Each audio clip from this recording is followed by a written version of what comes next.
Kanchipuram Vakula silks నాణ్యత మా ప్రాధాన్యత. మదీనాగూడ, మియాపూర్, హైదరాబాద్ లో త్వరలో శుభారంభం.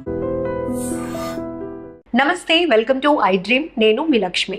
గ్రే హెయిర్, ఎస్ వైట్ హెయిర్ కనిపించిందంటే ఆ వయసు వస్తుంది కదా, ఆ మాత్రం కనిపించవా ఏంటి అనేవాళ్ళు. ఇప్పుడు మాత్రం ఏజ్తో సంబంధం లేదు, చిన్న పిల్లల నుంచి పెద్దవాళ్ళ వరకు అందరూ గ్రే హెయిర్తో ఇబ్బంది పడుతున్నారు. కొన్ని రీజన్స్ హెరిడిటరీగా ఉండొచ్చు, లేకపోతే విటమిన్ డెఫిషియన్సీ కావచ్చు, లేకపోతే రకరకాల ఇష్యూస్, కారణాలు ఏవైనా. మరీ ఏజ్లో ఉన్నప్పుడు కూడా గ్రే హెయిర్ కనపడితే ఎంత కాన్ఫిడెన్స్ పోతుంది కదా. అందుకని కేతా శోభారాణి గారు మనతో పాటు ఉన్నారు. తను చెప్తున్నారు, ఈ వీడియో ఎక్కడ స్కిప్ చేయకుండా చూడండి. అలానే నేను ఈ వీడియోలో చెప్పిన టిప్ని ఫాలో అవ్వండి, గ్రే హెయిర్కి గుడ్ బై చెప్పండి అని. మరి ఇంత కాన్ఫిడెన్స్గా చెప్తున్నారు అంటే ఇక్కడ ఏవో ఇంగ్రీడియంట్స్ కూడా రెడీగా పెట్టారు శోభారాణి గారు. ఆ టిప్ ఏంటో, ఈ ఇంగ్రీడియంట్స్ ఏంటి, ఎలా మిక్స్ చేయాలి, ఎలా వాడాలి అన్ని తెలుసుకుందాం ఈ వీడియోలో. నమస్తే అండి శోభారాణి గారు. నమస్తే అండి లక్ష్మి గారు. ఎస్, గ్రే హెయిర్ అనేటప్పటికి హెయిర్ ఎంత పొడుగ్గా ఉండి బ్లాక్ గా ఉండి ఒక్కటి ఉంటే చాలు, ఇంకా అందరి కళ్ళు అబ్బా వైట్ హెయిర్ వచ్చేస్తోందని పాయింట్ అవుట్ చేసి అడుగుతారు. ఏం చెప్తారు ఈ టిప్ లో? అంటే ఈ వీడియోలో ఏదో చాలా కాన్ఫిడెంట్ గా ఉండొచ్చు మీరు అందరూ అంటున్నారు. అవును, ఖచ్చితంగా. ఎందుకంటే గ్రే హెయిర్ అనేది మీరు చెప్పినట్టు ఏజ్ తో సంబంధం లేదు. చిన్న పిల్లల నుంచి, అంటే ఇదివరకు రోజులైతే 40+ 50+ వచ్చేది, ఇప్పుడు ఏంటి 13, 14 టీనేజ్ నుంచి వచ్చేస్తుంది కదా. స్కూల్కి వెళ్ళే పిల్లలు వాళ్ళు చాలా ఇబ్బంది పడుతున్నారు అనమాట. సో అలాంటప్పుడు మన హోమ్ రెమెడీ ప్యాక్స్ ఏ విధంగా వేసుకోవచ్చు అనేది ఇప్పుడు చెప్తున్నాను అనమాట. ఎందుకంటే గ్రే హెయిర్ ని కంట్రోల్ చేయాలంటే ఆల్మోస్ట్ అందరూ డైకి వెళ్తారు.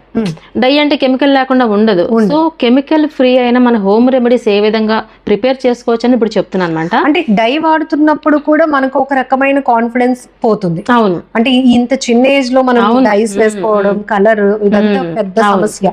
సో ఇంట్లో ఇవన్నీ ఉండే ఇంగ్రీడియంట్స్. అవును, అన్ని ఎట్లా ప్లాన్ చేస్తారు? ఇది ఎలా అంటే, ఇది నేను ఎందుకు చెప్తున్నానంటే ఇక ముందు రాకుండా అన్నమాట, అంటే ప్రివెన్షన్ అంటే ఇది ఇంకా రాకుండా అది బెటర్ కదా. హెరిడిటరీ ఉన్నది అనుకోండి, పిల్లలకి ఆటోమేటిక్ గా వచ్చేస్తుంది. సో ముందు నుంచి మనం రాకుండా ఇలాంటి ప్యాక్స్ గాని అప్లై చేసినట్లయితే గ్రే హెయిర్ కంట్రోల్ చేసినట్టే కదా ఆటోమేటికల్లీ. సో ఇప్పుడు చూద్దాం ఏ విధంగా. ఇప్పుడు ఆనియన్ అంటే ఉల్లిపాయలు ప్రతి ఇంట్లోనే ఉంటాయి కదా. ఉల్లి చేసిన మేలు తల్లి కూడా చేయలేదు అంటారు కదా. ఉల్లిపాయ అనేది అంత పవర్ఫుల్ మనకి. సో అంత మంచి ఉపయోగం ఉంటుందన్నమాట. సో ఈ ఉల్లిపాయ మనకి జ్యూస్ కావాలి. ఇప్పుడు ఇందులో ఒక 1/2 బౌల్ కావాలన్నమాట. సో శాంపిల్ కు మీకు చూపిస్తాను. ఇప్పుడు మిక్సీ లేదు కాబట్టి ఇలా గ్రేట్ చేసేసి నేను జ్యూస్ చూపిస్తాను అనమాట. ఈ విధంగా ఉల్లిపాయని చిన్న చిన్న ముక్కల కింద కట్ చేసి మిక్సీ జార్లో వేసి అయినా పేస్ట్ చేసుకోవచ్చు, లేదా ఇలాగా ఇలా కూడా వచ్చేస్తుంది. సో శాంపిల్ కోసం క్వాంటిటీలోనే చేసుకుంటాం కాబట్టి మీరు పిల్లర్ యూస్ చేసుకొని ఇట్లా చేసుకుంటే ఈజీగా వచ్చేస్తుంది. ఇప్పుడు ఇక్కడ కూడా డౌట్ ఉంది. అంటే మీరు చెప్తున్న ఈ టిప్ మాకు ఎక్కడో అక్కడక్కడ ఉంటుందండి వైట్ హెయిర్. సో హెయిర్ అంతటికి ప్యాక్ ప్రిపేర్ చేసుకోవాలా అని అవసరం లేదు. హెయిర్ అంతా ఎక్కడుంటే అక్కడ పెట్టొచ్చు. బట్ నేను ఇందాక చెప్పాను చూసారా, ప్రివెన్షన్ అని. సో అలాంటప్పుడు కొంచెం ఎక్కువ అవుతున్నాయి వైట్ హెయిర్స్ అంటే మాత్రం హెయిర్ అంతా అప్లై చేసుకోవచ్చు. అప్లై చేసుకున్నా తప్పు అయితే లేదు, లేని చోట కూడా అప్లై చేసుకోవచ్చు. ఇక్కడ కూడా మీరు చెప్తూ ఉంటారు, ఇది ప్రిపేర్ చేస్తూనే చాలా టిప్స్ మాకు కావాలి. అంటే హెయిర్ వాష్ చేయాలా, అవసరం లేదా, లేదంటే ఆయిల్ అప్లై చేసినాక మీరు చెప్పిన ఈ ప్యాక్ అనేది వేసుకుంటే గ్రే హెయిర్ కంట్రోల్ అవుతుందా, ఇలా రకరకాల డౌట్స్ మళ్ళీ మాకు. మంచి క్వశ్చన్ వేశారండి. ఇప్పుడు ఏదైనా సరే మనకి స్కిన్ ప్యాక్ అవ్వచ్చు, హెయిర్ ప్యాక్ అవ్వచ్చు, నీట్ గా ఉన్న ప్లేస్ లో, అంటే నీట్ గా ఉన్న హెయిర్ అయితే స్కాల్ప్ అవ్వచ్చు, లేదంటే ఫేస్ అంటే స్కిన్ అవ్వచ్చు, నీట్ గా ఉన్న ప్లేస్ మీద మనం ప్రిపేర్ చేసి అప్లై చేసిన ప్యాక్ అనేది రిజల్ట్ ఎక్కువగా ఎక్స్పెక్ట్ చేయొచ్చు. సో దీన్ని బట్టి మనకు అర్థం ఏంటంటే స్కాల్ప్ కూడా నీట్ గా ఉండాలంటే హెయిర్ వాష్ చేసుకున్న తర్వాత ఆయిల్ లేకుండా, వితౌట్ ఆయిల్. సో ఈ విధంగా మనం ప్రిపేర్ చేసాం అనుకుందాం. ఇది ఈ మాత్రం వచ్చింది కదా, జస్ట్ ఫర్ శాంపిల్ కాబట్టి చూపిస్తున్నా. దీన్ని ఫిల్టర్ చేసుకుంటాం. ఎందుకంటే పల్పు పెట్టుకున్నట్లయితే మనకి హెయిర్ కి అంటుకుంటుంది అనమాట. సో పల్పు పెట్టుకోకుండా, డైరెక్ట్ పెట్టకుండా ఈ విధంగా మనం ఫిల్టర్ చేద్దాం. ఈ జ్యూస్ వస్తుంది. ఇప్పుడు చూస్తున్నారు, మనకి 1/2 బౌల్ సరిపోతుంది అనమాట.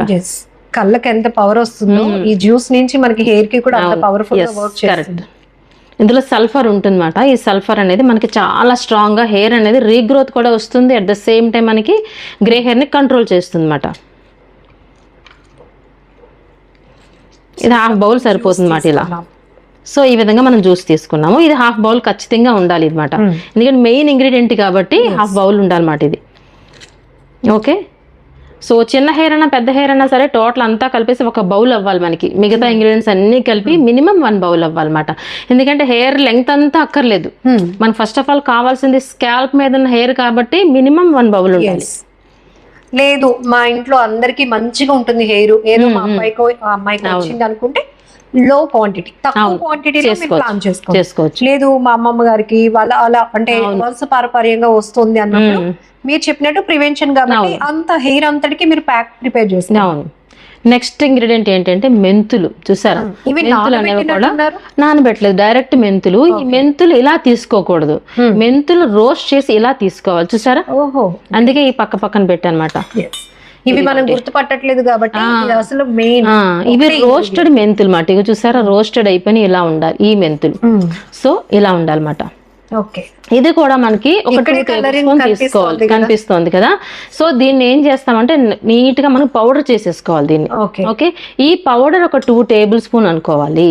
ఈ ఆనియన్ జ్యూస్ లో ఈ మెంతుల పేస్ట్ 2 టేబుల్ స్పూన్ రోస్టెడ్ అవ్వాలి. అలానే మనకి కరివేపాకు ఆల్వేస్ ఎప్పుడు చెప్తూ ఉంటాను నేను, ఇంటేక్ అంటే తిన్నా మంచిదే, అలాగే ఎక్స్టర్నల్ అప్లికేషన్ కూడా చాలా మంచిదే అని. ఈ కరివేపాకు కరెక్ట్ అంతే, ఎవరు చెప్పండి ఎవరు తిన్నారు, ఎవరు తినట్లేదు. ఇలా తాలింపుల్లో ఉన్న పక్కన పెట్టేస్తున్నారు. అందుకే నేను ఎప్పుడు చెప్తూ ఉంటాను చట్నీస్ లో యాడ్ చేయమని చెప్తూ ఉంటాను అందుకే. సో ఈ కరివేపాకు ఏం చేస్తారంటే పచ్చిదే, ఓకే, పచ్చిది ఏం చేస్తారంటే పేస్ట్ చేయగా వచ్చింది ఒక 1/2 బౌల్. ఓకే, ఈ కరివేపాకు కూడా చక్కగా మనం దంచి చేద్దాం. కరివేపాకు కూడా ఇప్పుడు అంతా పెస్టిసైడ్ కాబట్టి క్లీన్ చేసుకుని శుభ్రంగా దంచేసిన పేస్ట్ ఒక 1/2 బౌల్ అవ్వాలి. ఓకేనా, 1/2 బౌల్. ఆ తర్వాత ఏం చేస్తామంటే పెరుగు కూడా తీసుకుంటాము 2 టేబుల్ స్పూన్. మాయిశ్చరైజింగ్ అంతే, మాయిశ్చరైజింగ్. ఇప్పుడు చూసారా, పెరుగు ఇందులో యాడ్ చేద్దాము. 2 టేబుల్ స్పూన్స్ పెరుగు తీసుకుందాం. ఓకే, సో ఇది ఏం చేద్దామంటే పౌడర్ కాలేదు కాబట్టి డైరెక్ట్ గా వేసి చూద్దాం. జనరల్ గా అయితే మనం పౌడర్ ప్రిపేర్ చేసుకుని వేస్తాము, ఇప్పుడు మనం డైరెక్ట్ గా వేస్తున్నాను. జనరల్లీ అయితే మనకి పౌడర్ చేసుకుని వేస్తాం. ఓకేనా, మెంతులు మీరు పౌడర్ చేసి యాడ్ చేసుకోండి. ఓకే, మీరు ఈ టిప్స్ వెరీ క్లియర్ గా ఫాలో అయితే 100% రిజల్ట్ వస్తుంది. స్కిప్ చేసేసి మధ్యలో ఇవేదో మెంతులు కలిపేశారు కదా, మేము అలాగే కలిపినప్పుడు ఇది పట్టలేదు అట్లా అనొద్దు.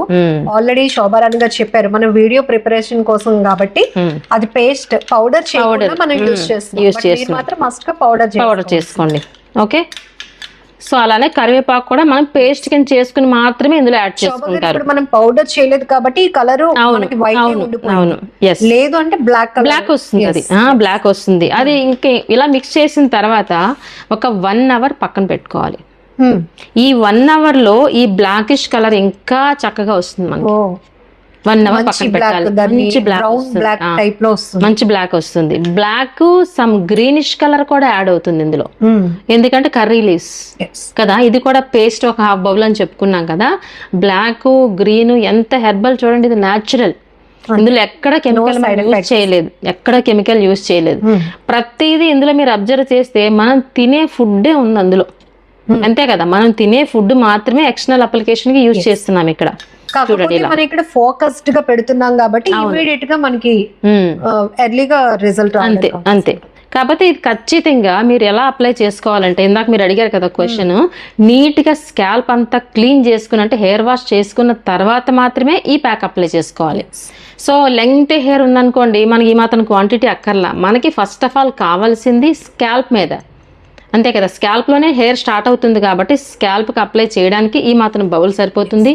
సో అప్లై చేసిన తర్వాత అట్లీస్ట్ 30 మినిట్స్ అలానే ఉంచాలి, ఒక హాఫ్ ఎన్ అవర్ తర్వాత షాంపూ వాష్ చేసుకోవచ్చు. అండ్ శోభారాణి గారు ఎప్పుడు ఏ వీడియో చెప్పినా సెల్ఫీ ఛాలెంజ్ చెప్పి, ఎందుకంటే మనం ఏదో రాస్తున్నాం అప్లై చేస్తున్నాం ఇంకా మనకి రిజల్ట్ రాలేదు అని అనుకోకుండా మీరు యూస్ చేస్తున్న కొద్ది, ఈ ప్యాక్ ట్రై చేస్తున్న కొద్ది మీకు రిజల్ట్ ఎలా ఉంటుందో చెప్పడానికి ఫస్ట్ మీ ప్రాబ్లం ఏదైతే ఉందో జస్ట్ క్లిక్ చేయండి. తర్వాత మీరు చెప్పినట్టు ఇది వీక్లీ వన్స్ ఆర్ ట్వైస్ వారానికి 2 సార్లు అప్లై చేస్తూ 2 months అట్లా ట్రై చేయండి. ఆటోమేటికలీ ఆ గ్రే హెయిర్ కలర్ అనేది బ్లాక్ లోన్ కి రావడానికి వచ్చేస్తుంది 100%. ప్రివెన్షన్ ఇక ముందు కూడా రాకుండా ఉంటాయి అన్నమాట. ఓకే కదా, ఇది కూడా మనకి మీరు అన్నట్టు ఇందాక హెయిర్ మాయిశ్చర్ అవుతుంది, నెక్స్ట్ గ్రే హెయిర్ కంట్రోల్ అవుతుంది, హెయిర్ ఫాల్ కూడా కంట్రోల్ అవుతుంది. ఎందుకంటే ఇందులో ఆనియన్ ఉంది కదా, హెయిర్ ఫాల్ కూడా కంట్రోల్ అవుతుంది. ఇన్ని బెనిఫిట్స్ ఉన్న ప్యాక్ ప్రిపేర్ చేయడం కూడా చాలా ఈజీ కదా, ఈజీగా. జనరల్లీ డాక్టర్స్ కూడా చెప్తారు ఈ ఆనియన్ అనేది స్కాల్ప్ మీద ఇచ్చేస్తే కొంచెం హెయిర్ గ్రోత్ కూడా వస్తుంది. అవును. సో ఇన్ని ఉపయోగాలు ఉన్నాయి అన్నమాట.